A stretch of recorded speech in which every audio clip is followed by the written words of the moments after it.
As the excuses pour in and LeBron looks for his escape route, my question to everyone is, who would take him? We hear plenty about not being able to trade Westbrook. We don't hear anything about not being able to trade LeBron. Who would LeBron improve? Who would not hurt by getting LeBron? Who really wants LeBron? I don't think anyone wants to talk about this because, man, that would tarnish his career. If anyone said out loud, nobody wants LeBron James. Hello, it's Thursday, April 7th. Angry Old Hoops here.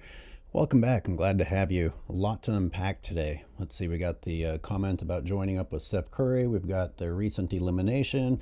We've got the flip-flopping of the media. A day ago, I spent a day recording an episode and then I didn't even upload it. I just got too tired. But didn't matter anyway because the media has completely changed their mind again from one day to the next.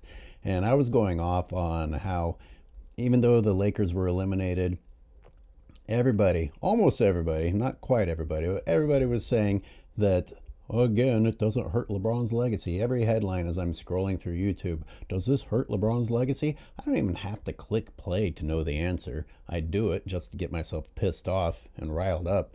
And sure enough, I mean, it's just one of the things that sucks about the NBA now. It's just this narrative, it's this script, it's this plan, and no one has the balls to tell the truth, or they're not allowed to. Anyway, I'm going off on a little tirade there.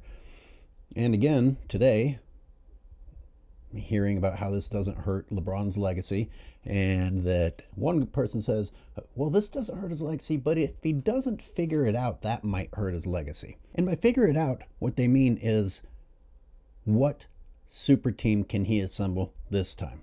I'd like to know what would hurt LeBron's legacy at this point, because losing doesn't hurt his legacy, destroying a franchise doesn't hurt his legacy, acting like a child on the court doesn't hurt his legacy, load managing doesn't hurt his legacy, sitting out exactly when he wants to and coming in exactly when he wants to doesn't hurt his legacy. If LeBron got caught eating human baby flesh, like infant baby flesh, because it's part of his longevity diet to keep playing, would that hurt his legacy? I can just hear Jay Rich saying, oh, well, you know, there's a human population problem. He's actually trying to help. You know, he's a humanitarian by eating babies.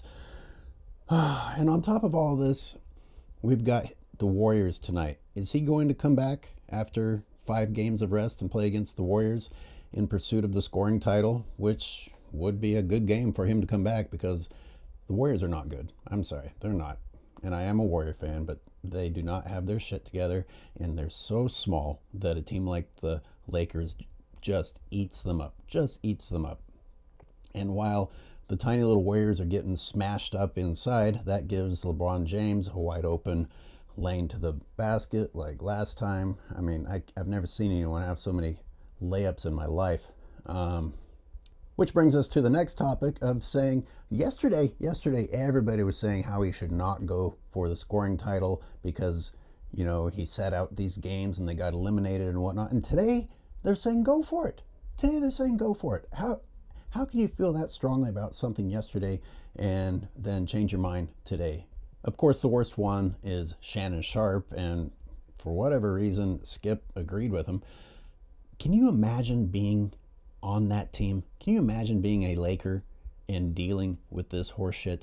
And this is especially bothersome to me because I just finished analyzing more of his games, which I will have to show you guys soon. It takes a while to edit it and upload it. But someone like me who actually goes through each game and watches how many times he quits, how many times he doesn't try, how many times he passes the blame, how many tantrums he throws, how many times he just rests until he has a chance to have a highlight. It's just got to be so disgusting for them. And what does Shannon Sharpe say? He says, that team needs to help him out. They need to give him all these assists. They need to help him get that scoring title. Russ needs to take a step back, and everyone else needs to do everything they can to get him his assists. You know what? If he was a great player and a warrior and had lifted that team, sure, maybe rally around him. What reason do these Lakers have to rally around LeQuit James? Bad Attitude James, Blames James. They already allowed him to pursue the scoring title while running their season into the ground. It just shows how tasteless Shannon Sharpe is and some of these other people not to see the amount of disrespect to other professional athletes on the team, much less just human beings. Human beings, give them some respect. Act like a decent person. I mean, cherry picking which games you're going to play based on which games are going to be easy and then pretending that it's an injury. I mean, let me tell you something. After watching the analysis of these games, apparently LeBron James is injured whenever it's time to fight for a rebound, but he's not injured whenever it's time to get a highlight dunk. Imagine instead that the Lakers say, fuck you, man. We had enough of your shit. And they don't pass to him. And they don't set him up for his easy points like he's gotten all year. And imagine if the Warriors tonight, or whoever they play in the remaining games, if LeBron goes for his scoring title, imagine if they actually play D on LeBron, like double team him, triple team him, or just try against him because he hasn't really deemed much defensive effort worthy this season. Instead of giving this Geritol bitch the scoring title that he doesn't deserve, shut him down. They can't make the playoffs now anyway. So who cares if they win the next games? Just let the rest of the Lakers team score and shut LeBron down. I mean, that's what he should be up against in the first place if he's so great. That's the type of shit he should be overcoming. He's like being carried and coddled and given everything. The Michael Thompson comment, the former Laker comment, was so spot on. I'm glad he was brave enough to say it because LeBron just acts so entitled, like everything should be given to him, which in a lot of ways it has been. The Lakers players need to say F you. The Lakers GM, the Lakers upper management, the Lakers need to say F you. Take this talented team that you have right now and become a team. See what you can do. You've got a lot of young talent and you've got experienced guys on the team to help mentor them. You do not need a crybaby bitch for inspiration. You've got plenty of experienced players on that team and a lot of new talent, and you get rid of LeBron and you can get a lot of other good talent for the future instead of continuing to pay all this money to watch this diva destroy your franchise. So the Steph Curry, Luka Doncic comments, I already alluded to this earlier in the year with my parody on his Hope post-game conference, in which I said, he's going to go and try and get whoever else is great in the league. And so Jay Will, of course, one of the greatest excuse makers for LeBron James ever, is like, well, they asked him the question. He asked to answer it. I mean, all he did was answer the question. All he did was answer a question on his television show according to the script as asked by his friends, if you can call people who are suck-ups for a living friends.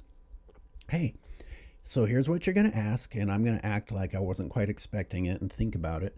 And I'm going to say Bronny, but then I'm going to say Steph. Who names their kid Bronny? What a dick. I'm sorry if anyone watching is named Bronny. Why not trade LeBron James? Why won't anyone even say it? Let's say that it's not the right answer. Let's say that it is not the right answer. Why won't anyone even ask the question? Isn't it entertaining enough to ask the question as TV analysts? Why won't you ask the question? Lakers, instead of waiting for LeBron to leave when he wants to and leave you in a mess, as he does with every franchise that he goes to, instead of waiting for that to happen, how about getting rid of him? How about looking at the fact that your team starts to come together when LeBron James is gone? How about considering the fact that if you brought in a different piece than LeBron James, the other pieces on your team might suddenly start working together? In fact, they haven't had very many opportunities this season to gel because, yes, LeBron was sidelined a lot, but others on the team were sidelined as well. So even when LeBron was sidelined, you didn't have your full team to start clicking. And here they are fighting for playoff contention, and LeBron is sitting out, and they start looking good. They didn't win, but they started looking a lot better. So look at it this way. Trade LeBron James to the Knicks, but don't change the Knicks roster. LeBron James has to go fix the Knicks. If LeBron James, with the current Knicks roster, is able to turn the Knicks around, do not load that team with your superstars and whatever else, then he gets some respect. That's not going to happen, and you all know it's not going to happen. Turn that around. Think about the current Lakers roster. Think about who you could replace LeBron James with and keep everyone else, and see how that can come together with an entire season of playing together. I have a hard time getting over that Russell Westbrook was Russell Westbrook, and then they say that the pieces didn't fit. So I don't understand. We all know who and what Westbrook was, and then he gets there, and you're like, well, this doesn't work. And then you punish him for being Westbrook and don't allow him to be Westbrook, and then wonder why he isn't Westbrook. I tell you what, the game analysis that I watch, LeBron has Westbrook to thank for a lot of points. And he especially has Westbrook to thank for taking all the heat and all the blame this season. I'm not saying Westbrook doesn't have flaws, but Westbrook, with a different piece, with Anthony Davis, and yes, keep Dwight Howard. Dwight Howard is a monster inside. He brings big advantages to that team. Carmelo Anthony is so tall, and his outside shot is fantastic. He's still one of the greatest scorers ever in the history of the game. And look at the highlights from THT. I mean, THT just needs his chance to shine, which we keep seeing over and over again with the people who lead the Lakers. They just needed a healthy atmosphere in which to shine. How often have we seen that with LeBron James, people's careers are stunted? You can't tell me Malik Monk doesn't look like he's ready to come out. Austin Reeves, I know he's a goofy little white boy, but damn, I just don't understand how someone who responds to failure by saying, well, I'm going to go and get these other people who can actually accomplish the mission for me. I don't know how that gets respect. We see it. I see it on the basketball court nowadays. Nobody has to be accountable.